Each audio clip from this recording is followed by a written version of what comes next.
then you do that, over the course of loans, and all of a sudden, let's say I've got $5,000 in this overage in this point bank that I zeroed out the credit that the consumer should have gotten, and then I either paid it to you in a bonus or gave you the ability to cut pricing on another loan in order to and use the offset of that bank. I was trying to get back to borrow or pay. Oh. So yeah, you finished the point pay. Oh yeah, so the bottom line is just that the point bank, they were holding it in the kitty, and they were either putting it into a bonus, and that's why one of the frustrating things for me on the wholesale side is I've had brokers that have lost LOs to they're saying, well, they're paying them this way, and I'm saying, well, damn it, they're paying them wrong, and they still lost their loan officers. But shoot, those guys that were paying not within the spirit of the rule, it's going to bite them in the rear end. And just ask how the owners at Castle and Cook are feeling right now. Not very good. And then Castle and Cook, they were $1.5 billion production company. So, just be aware that, hey, LO comp rules are changing a little bit, but make sure that you are in compliance with the LO comp rules. If you have questions, email me. I will give you the no BS answer.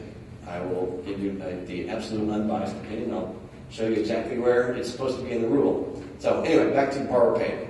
I've heard two different things on borrow pay that as a make sure that you'll actually have to designate, just like you do with your broker. I'm on a 2 point, I'm on a 2.5 point.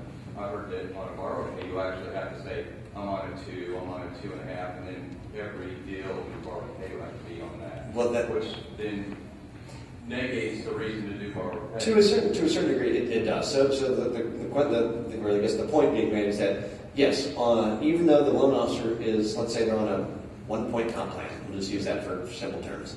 If it's a consumer paid transaction or lender paid, which that's all retail is, right? Lender paid, that you still have to charge or pay that loan originator at 1 point. You can't deviate from their comp plan. Plain and simple. If I'm paying you 1 point, I'm paying you 1 point, whether it's borrower or lender paid.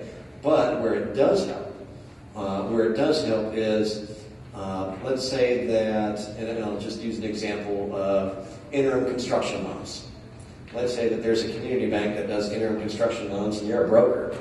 Well, that community bank doesn't do lender paid comp. But they'll allow you to collect a point on the HUD or collect 2 points on the HUD. So you'll still be able to pay or collect 2 points that a consumer paid and then pay your LO out of it. So that's where it's going to be able to really, really come in handy.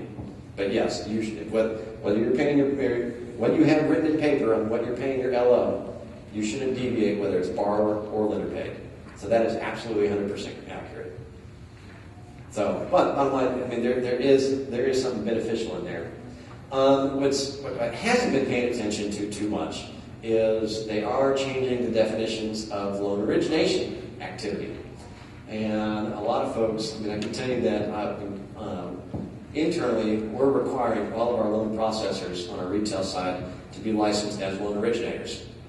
On my wholesale channel, I'm advising every one of my brokers to get their processors licensed as loan originators.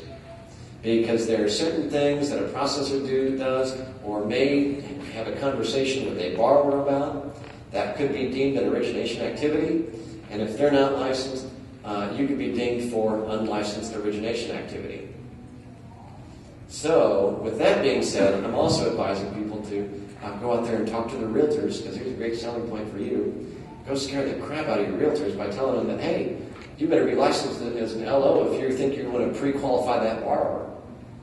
What do you mean I can't do that anymore? Well, you can't. You have to be licensed now. Or if not, the CFPB will have purview to come in and examine and enforce rules on you. Which is why you should always send your borrowers over to me to get your borrowers pre-approved and let me do the math for them. But again, you should take some of these notes, take them to your realtors or your referral partners, and let them know that, hey, some of the conversations you have with a borrower, I don't want to know about, but by the way, if you do have these conversations, you run the risk of being liable for unlicensed origination activity. And I would suggest getting your processors licensed as originators. And just giving an example of unlicensed origination activity from, and you got to be careful with this with the person that answers your phone. Let's say that somebody calls your office, or let's say somebody calls Mark's office and says, the secretary answers the phone. Says, "Hi, I'm a veteran, and I want to, I need to talk to somebody about getting a home loan." Well, if the secretary says, "Oh, well, you need to talk to Mark Starr. He only does VA loans, or he's our VA home loan expert." Well, technically, by doing that, and trust me, this is the CFPB's example, so I'm not just making this up. Technically, by doing that, your secretary is guilty of unlicensed origination activity because she steered a consumer based on the consumer's qualifications. Because he said, "I'm a veteran," and she said that you need to talk to Mark Starr because he does VA loans. Now, if the secretary just said, "Oh, let me get you in touch with Mark Starr," then it's okay.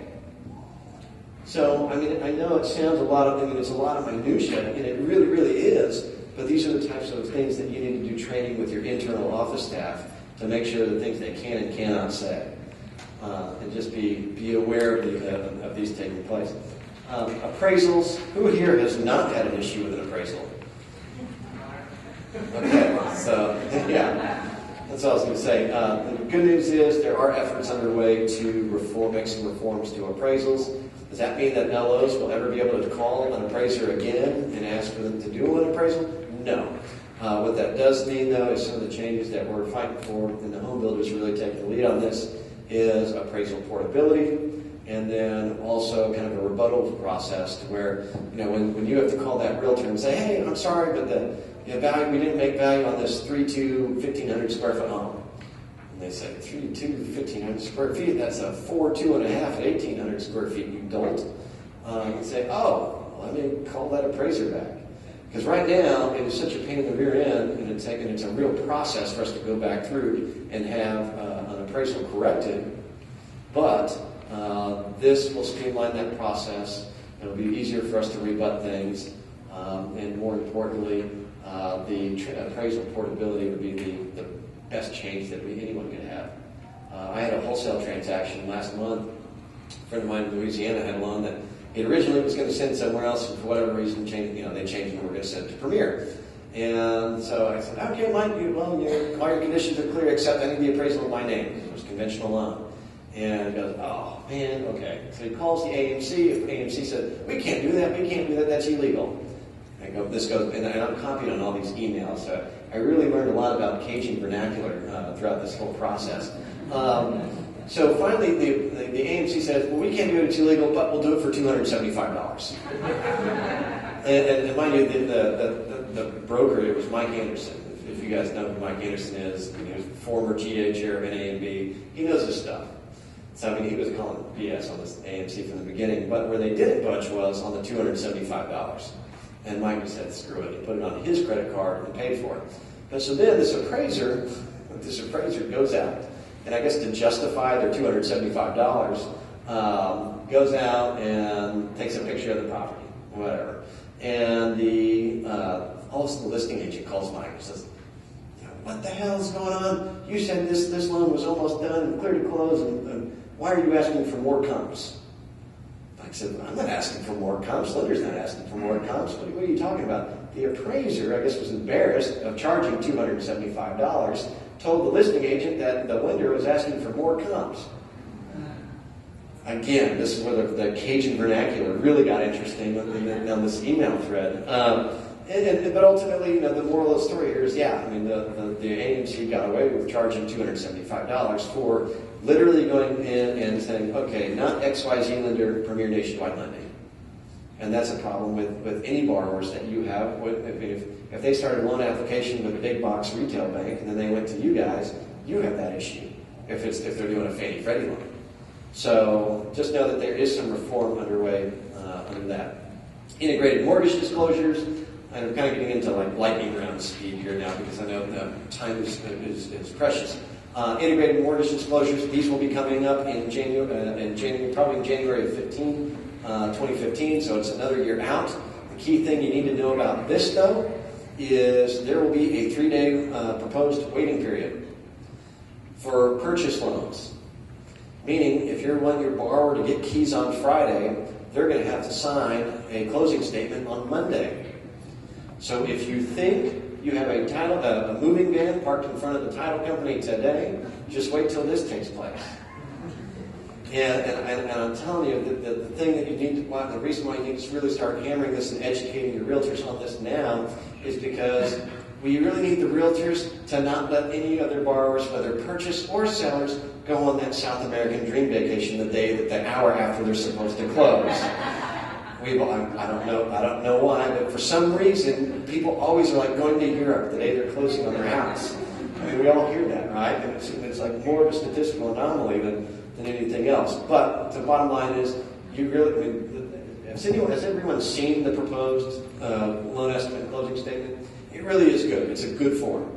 I mean, yeah, while we're still learning how to fill out the 2010 GFE, we're going to have to learn a new one again. But it is a good one because it takes into account actual cash to close, the borrower's total monthly payment, what their actual interest rate is, and guess what? The borrower gets to sign it too, which is great. And when it comes to the closing statement, one of the features I really like about it is it has the borrower's information on it. It has your information as the originator on it. It has the buyer and listing agent's information on it too. So finally, their fingerprint's going to be on a document that we have to have. So I think they'll be apt to realize that they have some other inherent liabilities attached with the financing of America's dream. Expanded. The integrated mortgage disclosure, the CFPB is. So they were supposed to come out with the interim proposed rule. I mean, this is based on the interim proposed rule that came out 18 months ago, which was about 1,200 pages. Now, again, lots of fun reading there. The final interim proposed rule was supposed to be out in October. And so literally we're expecting it any day now, but this is what the final rule will look like. And again, the anticipated enactment date is, as of right now, January 2015. So we still have another year for this, but again, it's good to start just putting it in the back of people's heads now.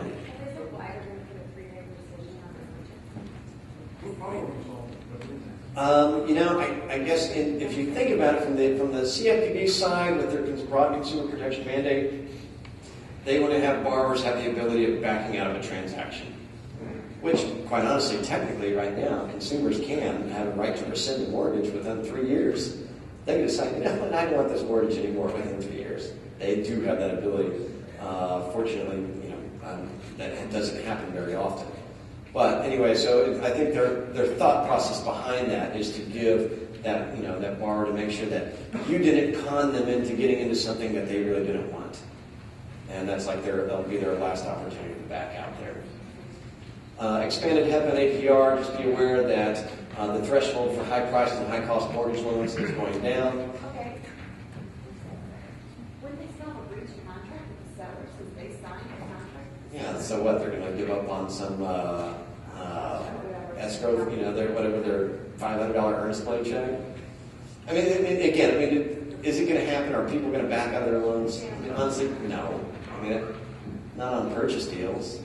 So, but it is just going to be part of the new system. The other thing too, I guess that I should touch on is there's going to be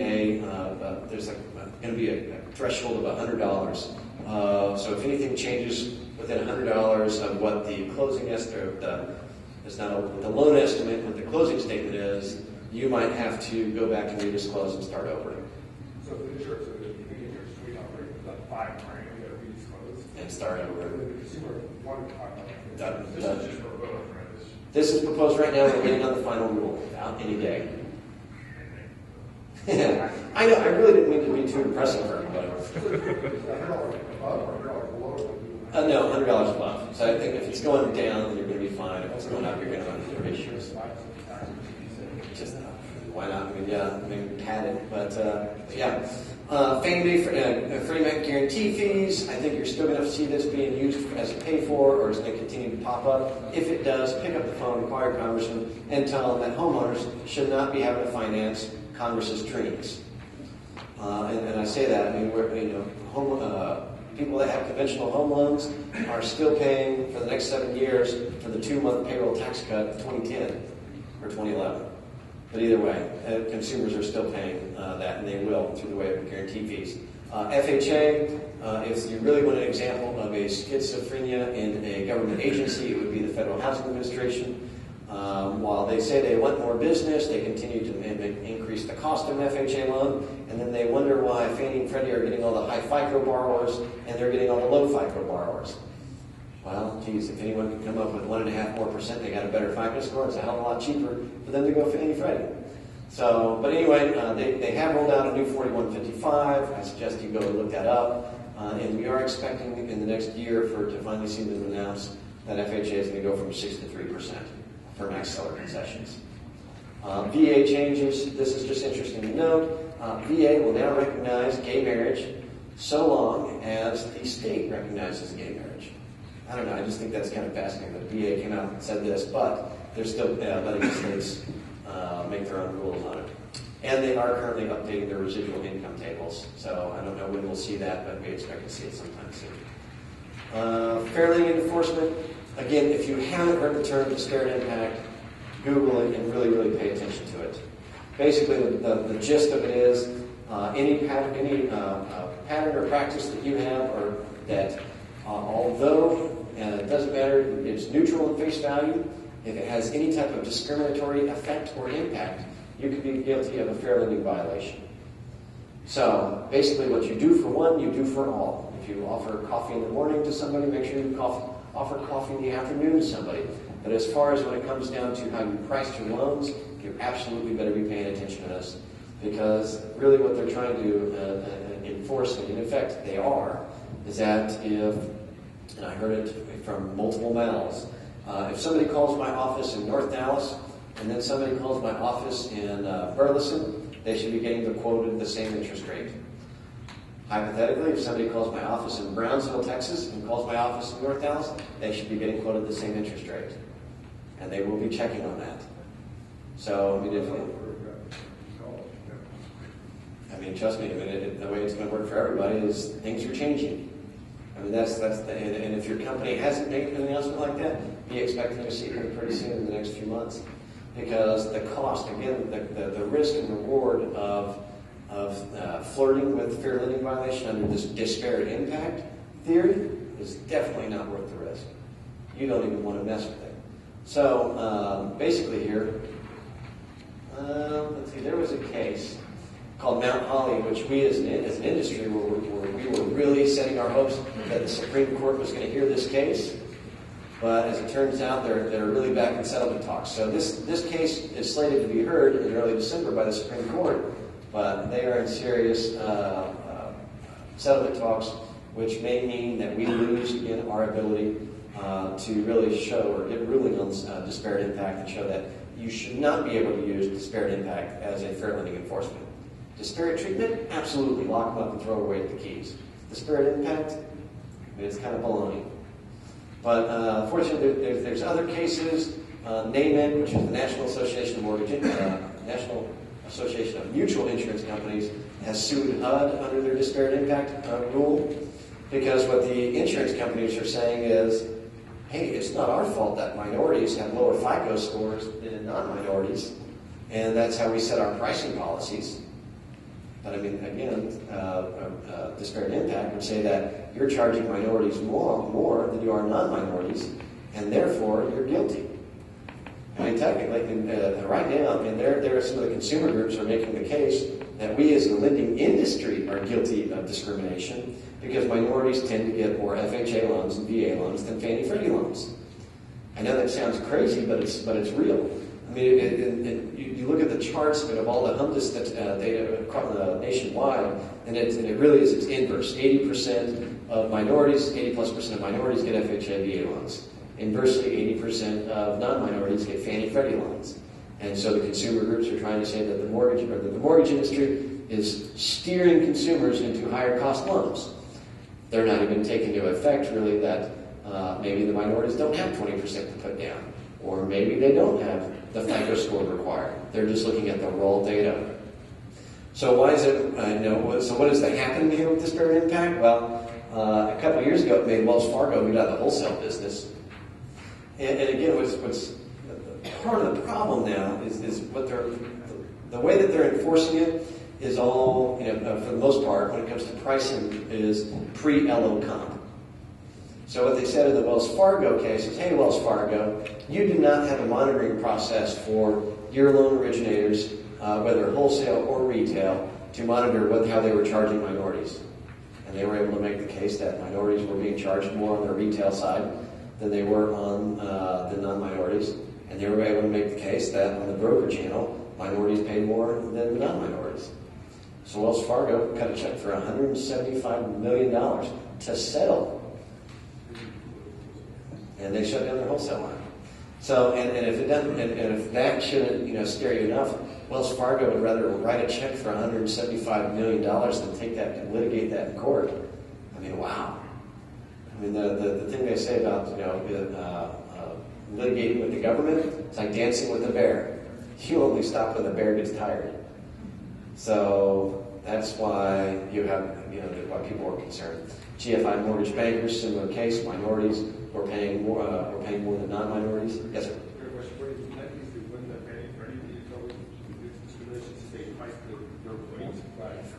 Theoretically, yes. But in my opinion, I think by using that same logic, FICO is discriminatory because minorities have lower scores than non-minorities. However, in a lot of these cases, you can't apply logic, which is too bad. So if you try to apply logic, they look at you funny. I would say that realtors are guilty because our listing agents more apt to wait for a full offer in the nicer part of town than the low rent district. You bet you're in. So I think there's a case there. But it's not just pricing. Also, what's interesting is Luther Saving Bank here, out in California, they decided that they wanted to do work with high net worth individuals. They wanted to be like the cream of the crop, high net worth. So they set a minimum loan amount of $400,000. They were sued by the Department of Justice and settled for $2 million because not enough minorities were getting $400,000 mortgages. So that was a problem there. And it's not just minorities. This just happened a month ago. The Department of Justice sued a community bank in the Baltimore area for basically what they were doing. The Baltimore bank was offering lower interest rates for minorities on CRA loans. So guess what? They were discriminating against non-minorities. So the white guy walking in to apply for a mortgage was paying more than the minority, and they got popped for it. So, off the record, I'll say it's part of a broader social engineering scheme, but I hate to put on my tinfoil conspiracy hat. But either way, disparate impact is still a real threat. I think they're a real problem that we have to face in our industry. Yes, sir? Well, what was that impact? Wasn't that despite the fact that they had like a 0% fall rate? Yeah, no, it doesn't matter. Not enough minorities were getting or applying for $400,000 loans. And so you kind of run into this red line issue. So again, disparate impact, unintentional discrimination. Google it. It's frightening, and it is real. And it's definitely something you need to pay attention. So what are the takeaways? Document. Make sure you have policies and procedures in place, whether you're a broker, banker, it really doesn't matter. The regulators are coming. It's not if, but when. Litigation is definitely a growing trend, and let's face it, our industry, we're not quite on the winning side of litigation.